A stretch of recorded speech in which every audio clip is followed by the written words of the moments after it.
kita akan beralih ke laporan ini mengenai dekad ini merupakan dekad anda. Itu adalah tema bagi sambutan Hari Belia tahun ini.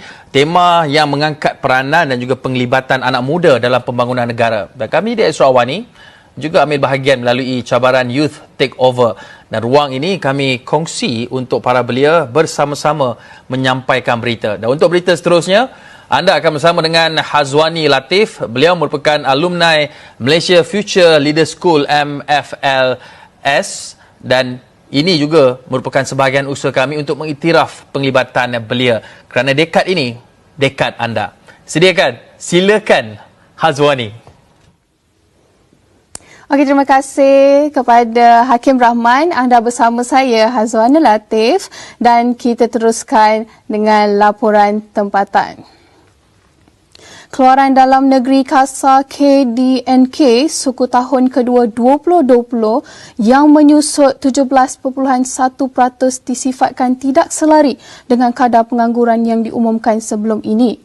Pensyarah kanan Fakulti Ekonomi dan Pengurusan UPM, Profesor Madya Dr. Muhammad Yusof Saari menjelaskan dengan peratus penyusutan yang tinggi itu, kadar pengangguran sepatutnya melebihi 10%. Saya agak terkejut dengan melihat kepada laporan ini, negatif 17.1%, agak tinggi dan paling tinggi sejak 1998.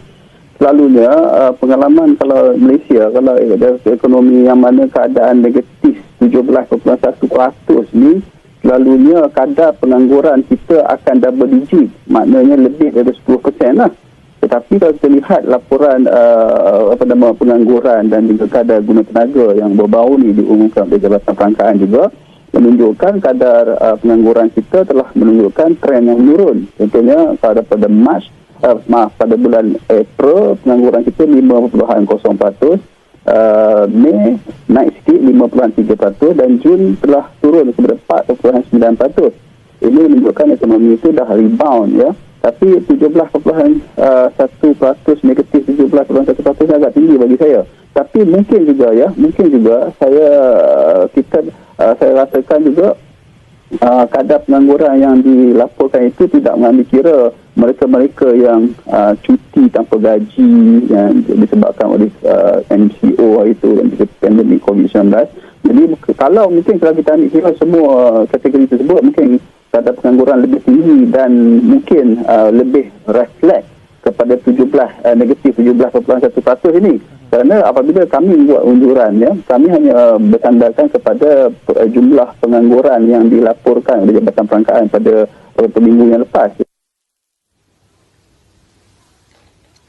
Yayasan ECM Libra memperuntukkan sebanyak 3 juta ringgit bagi program bantuan makanan COVID-19, bantuan dalam meringankan beban golongan miskin bandar sekitar Kuala Lumpur. Sejak dilancarkan pada Julai lalu, sebanyak 1,420 juta keluarga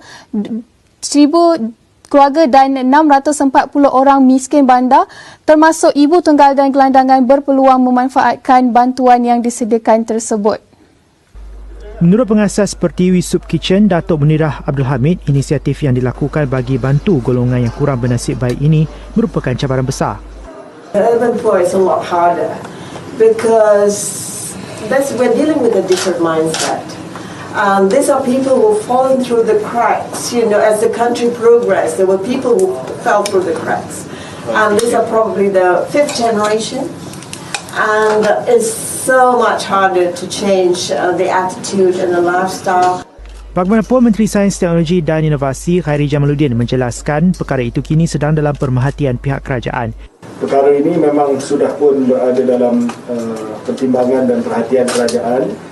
Tapi setelah saya sendiri dijemput untuk melihat, maka saya akan bincang selanjutnya dengan Kementerian Wilayah, Kementerian Pembangunan Wanita, apakah tindakan selanjutnya yang dapat kita buat untuk membantu golongan tersebut.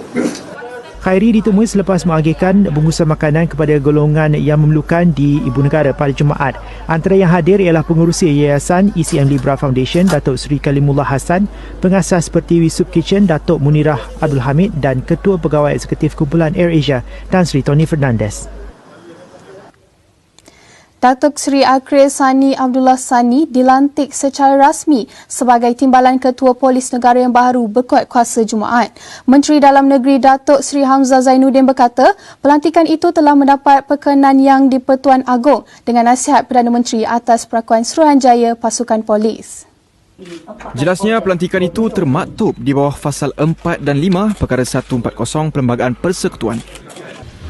Kita letakkan bintang pemakaian pangkat kepada Datuk Seri Akril Sani, dan kita ucapkan tahniah dan syabas kerana Datuk Seri Akril Sani telah pun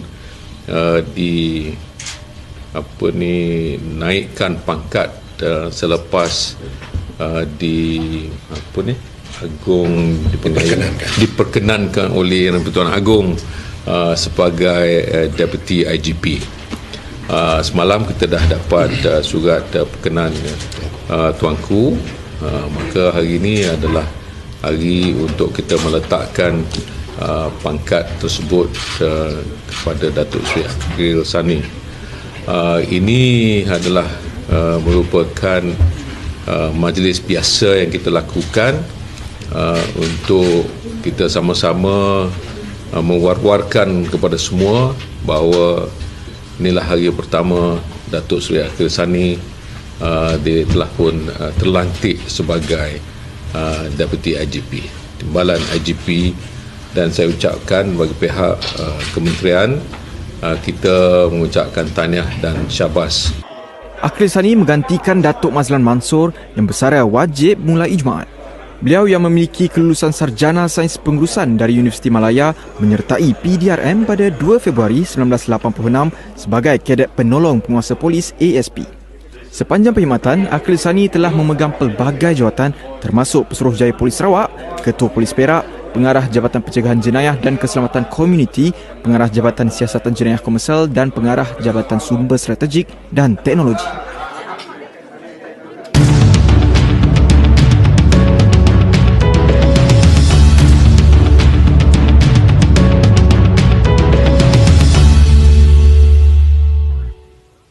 Sekian dari saya, Hazwani Latif. Terima kasih kepada Estra Wani dan Aili KBS atas peluang kepada belia yang turut sama menyampaikan berita hari ini. Ingat belia, dekad ini, dekad anda. Kembali bersama Hakim Rahman. Terima kasih Hazwani Latif. Hazwani, sebelum itu saya ada beberapa soalan nak bertanya. Usianya berapa dan adakah ini kali pertama menyampaikan berita? Usia saya 18 tahun dan ini kali pertama saya menyampaikan berita. Hazwani juga merupakan alumni Malaysia Future Leader School. Selepas ini ke mana ingin melanjutkan pelajaran? Saya sedang menyambungkan pelajaran saya di UiTM Dengkil dalam jurusan Asasi Sains. Baik, terima kasih Hazwani Latif di atas laporan berita tersebut.